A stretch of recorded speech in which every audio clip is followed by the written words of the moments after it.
Las Vegas may still dazzle, but for many visitors, that sparkle now comes at a steeper price. From soaring hotel rates to $9 coffees. Las Vegas still glitters, but the city behind that glitter is getting harder to recognize.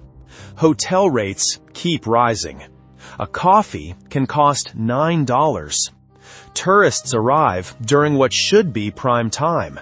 They step onto the Strip at 8:12 p.m., and they hear the one sound this city was never supposed to give them: their own footsteps. Why is this happening? What is being hidden behind phrases like seasonal slowdown, market adjustment, and changing demographics? Who is really benefiting, while the people on the ground tell a different story? Because this is no harmless slump. Las Vegas is being hollowed out from the inside, and the truth behind that silence runs deeper than most people realize. You have seen the commercials: fountains exploding into the night, fireworks over the skyline, VIPs raising crystal glasses, influencers dancing on rooftops. On TikTok, Vegas still looks like the wildest party on earth. Every single night. That is the image. That is the promise. That is the illusion. But the real Strip, the one you actually walk, feels shockingly different now. Earlier this year, I walked from New York, New York to the Wynn. 10 years ago, that stretch felt compressed by energy. Bands outside, crowds spilling into the street, costume performers chasing photo tips, tourists stopping every few feet to take pictures. It felt loud, crowded, overheated, alive. Now, you can move half a block without weaving around anyone.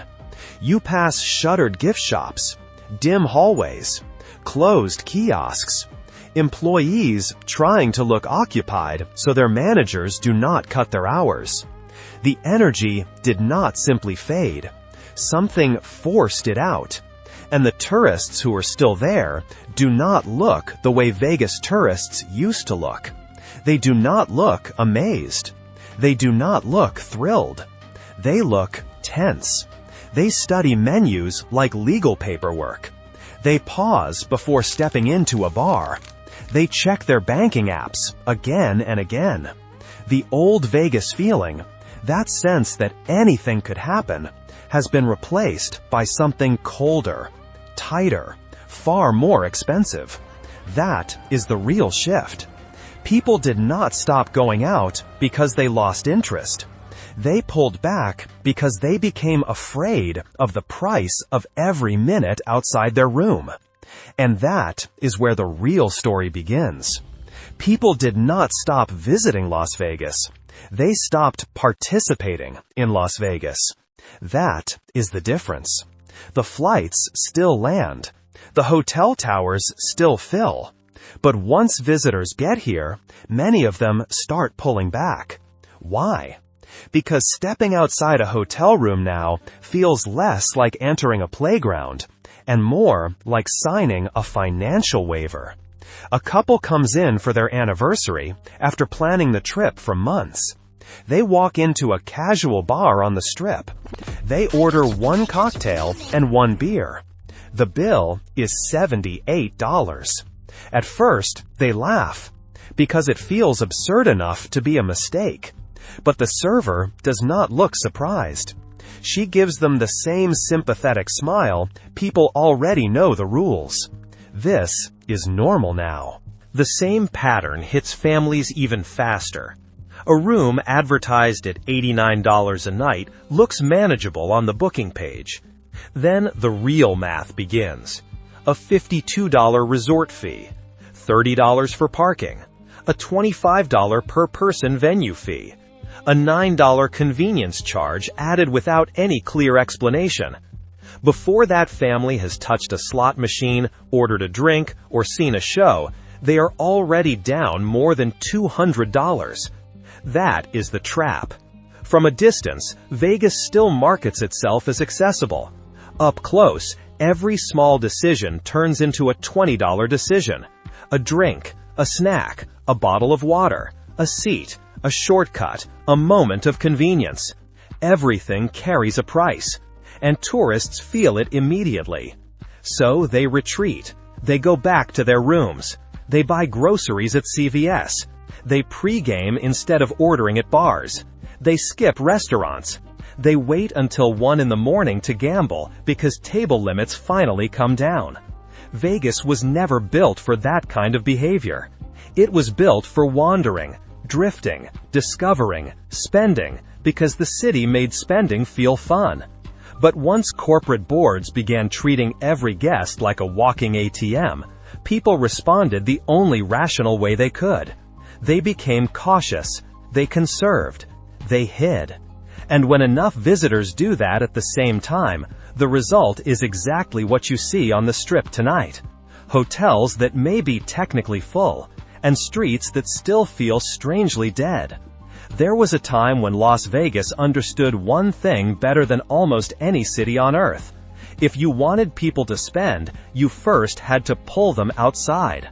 The pirate battle at Treasure Island, the Bellagio fountains, the Mirage volcano, the Rio volcano, the Rio parade in the sky, sidewalk acts, lounge bands, street performers. These were not side attractions. They were infrastructure. They created motion. They drew people onto the sidewalks. They kept them moving between properties. They turned the Strip into one long current of noise, light, and anticipation. Then corporate Vegas looked at those free spectacles and saw inefficiency. If people were standing outside watching a show, then they were not inside gambling. So one by one, the anchors disappeared. No more pirate battle, no more volcano, fewer cheap lounge acts, fewer free outdoor moments that made the city feel larger than any one casino. And what replaced them was not energy, it was retail. Luxury storefronts, $30 candle shops, more pharmacies, more chain restaurants, more polished, controlled, revenue-optimized space. But a Sephora cannot generate wonder. A CVS cannot create spectacle. A gift shop selling $19 water bottles cannot make anyone remember why they came. And once the free entertainment disappears, the walking starts to disappear with it. Once the walking disappears, the Strip loses its pulse. The sidewalks thin out. The transitions between resorts feel longer. Even the casinos begin to feel disconnected from one another, like separate boxes instead of one living ecosystem. That is why so many tourists now take Ubers from hotel to hotel instead of drifting down the boulevard the way people used to. Vegas did not simply lose crowds, it dismantled the reasons crowds used to form in the first place. Here is the uncomfortable truth. Vegas did not become empty because it lost customers. Vegas became empty because it pushed them out. Behind the corporate curtain, a philosophy took hold. One executives used to imply quietly, and now carry out in plain sight. Low-value guests do not belong here. And once you know that, you start seeing it everywhere. You see it in the benches that disappeared, in the cheap food courts that closed, in the $25 blackjack minimums, in the $50 craps tables, in paid self-parking, in the death of the value buffet, in restaurants that now seem to require reservations for almost everything. The city that once welcomed backpackers, college kids, retirees, low rollers, and curious first-timers now treats them like obstruction. The message is never stated directly, but it is impossible to miss. Vegas no longer wants everybody. It wants whales, VIPs, high-margin guests, the people who can be monetized fastest and most aggressively. But this is where the strategy starts to collapse under its own logic. There are not enough whales to fill an entire city. Vegas used to work because it understood volume. Thousands of ordinary people filled the sidewalks, the pits, the bars, the coffee lines, the restaurants, the theaters.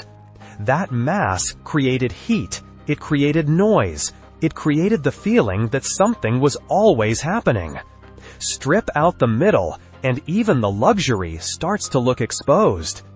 The rich do not want emptiness around them. They want atmosphere. They want energy. They want a crowd to rise above. So now you have empty VIP lounges, quiet gaming pits, half-filled restaurants, and executives calling it market evolution. It is not evolution. It is self-inflicted damage. Vegas did not just alienate the middle class. It demolished the broad base that made the entire pyramid stand. And once that base disappears, the whole city starts to feel lighter, colder, far less alive than its price tag suggests. There was a time when eating in Las Vegas was not just part of the trip. You could walk into almost any resort, follow a glowing sign, and end up inside a buffet that felt like its own little country. Tables packed tight, plates clattering, families laughing over endless crab legs, cooks calling out orders, the room loud, messy, crowded, alive. That was classic Vegas. Abundance without hierarchy, noise without apology. A place where almost anyone could sit down, fill a plate, and feel like they were inside the same city as everyone else. Then corporate Vegas looked at that chaos and saw waste. Too many employees, too much overhead, too much food, too much time spent by guests who were not spending enough money elsewhere. So the model was pushed aside and replaced by something far easier to control: the modern luxury food hall. Walk into one of these spaces at Resorts World, Area, Paris, or the Cosmopolitan, and the design looks almost flawless. Warm lighting, curated branding, minimalist lines, open ceilings, digital menus glowing like giant tablets, imported noodles from Seoul, gourmet tacos from celebrity chefs, gelato built for Instagram. Everything polished, everything photogenic, everything efficient. But stay there long enough, and the emptiness of the concept begins to show. There is no real clatter, no real chatter, no communal rhythm. You line up at a kiosk, tap a screen, swipe a card, wait for a number, collect a tray, and sit down at a small table that somehow feels both crowded and isolating. People eat quietly. They stare at their phones. They move through the room without mixing. No lingering, no shared excitement. No strangers comparing plates. No overheard stories that make Vegas feel like the crossroads of the world. The old buffets created density, collision, memory. These new spaces create transaction, and the pricing only deepens the withdrawal. A sandwich, a soda, and a small dessert can easily cost a solo traveler $45 to $55 for lunch. A family of 4 can burn through $120 to $150 on burgers and drinks without even trying. Buffets used to soften that blow.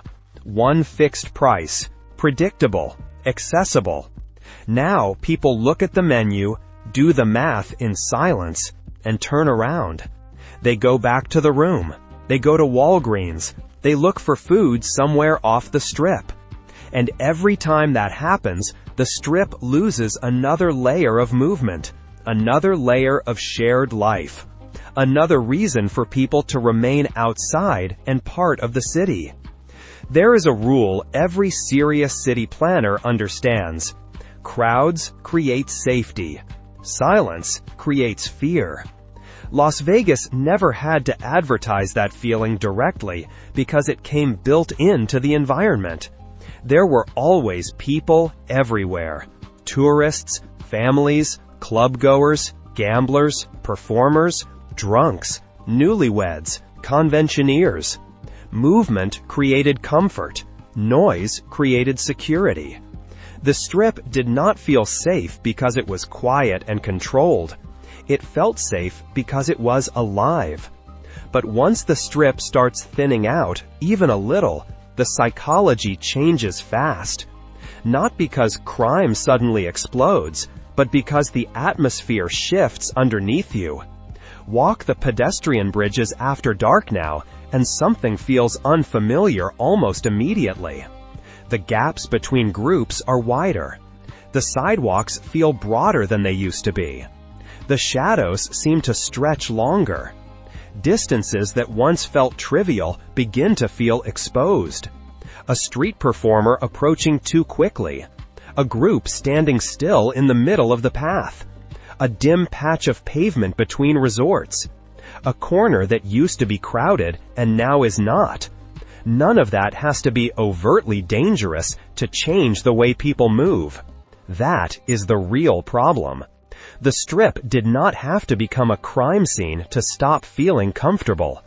It only had to become vacant, and people instinctively avoid vacant places. When Vegas was packed wall to wall, the crowd itself acted like a protective layer. Thousands of normal people meant thousands of eyes. Hustlers blended into the mass, and the mass kept the environment balanced. But now, with fewer regular tourists outside, the people most likely to approach you are the ones who feel comfortable stepping into that emptiness. Aggressive promoters, hustlers, intoxicated strangers, people lingering with nowhere else to be and nothing to lose. Visitors feel that shift immediately, even if they cannot fully explain it. That is one reason Uber usage for half-mile rides has climbed. People do not want to walk the way they used to. Not because of laziness, not because of the heat. Because the Strip feels less predictable than it once did. And inside the casinos, the emotional effect is just as strong. Sitting alone at a blackjack table does not feel glamorous. It feels awkward. Walking through a half-empty casino late at night does not feel exclusive. It feels eerie, like you wandered in after closing. Silence in Vegas does not read as luxury. It reads as abandonment. By pricing out regular tourists, the city did more than empty sidewalks. It weakened the organic, crowd-based safety net that once made the Strip feel fun, casual, and easy to trust. What remains is not a crime surge. It is a comfort collapse. And comfort is one of the most important currencies Vegas has ever had. So what does all of this actually add up to? What does that emptiness at 8 o'clock at night really mean? You are not looking at a random slow evening. You are not looking at a harmless seasonal dip. You are looking at the consequences of a philosophy shift that has been building quietly for more than a decade. Vegas used to run on a simple rule. The more fun people had, the more money they were willing to spend. Cheap food, cheap drinks, free entertainment, big energy. A sense that you were inside something larger than yourself. That was the deal. That was the social contract. And people accepted it gladly. Because even if they lost some money in the casino, the trip still felt like a win. Then, corporate Vegas tried to replace that contract with a spreadsheet. Higher margins, higher revenue per guest, higher yield per square foot, more premium space, more high-value clientele. And on paper, parts of that strategy worked. But it worked by stripping away the very things that gave the city its emotional power. They believed the Vegas brand was untouchable. They believed people would tolerate any price. They believed the Strip no longer needed the middle class. They believed spectacle had become optional. They believed convenience fees were too small to matter. They believed luxury alone could carry the whole machine forward. They were wrong on every single point. Because you cannot remove affordability, spontaneity, energy, spectacle, freedom, and community and expect the city to remain exciting. You cannot sacrifice the feeling of Vegas and somehow preserve the profit engine of Vegas. You cannot optimize the soul out of a place and still expect it to breathe. That is the hard truth. Vegas is not struggling because of some external force it could not control. It is struggling because of internal decisions, deliberate ones, made in boardrooms that chased short-term extraction and weakened long-term magic. Instead of a playground, they built a luxury hallway. Instead of a city of fantasy, they built a mall with slot machines. Instead of welcoming everyone, they narrowed the audience until the city itself started to feel empty. And that is why the silence on the Strip no longer feels like a coincidence. It feels like the result.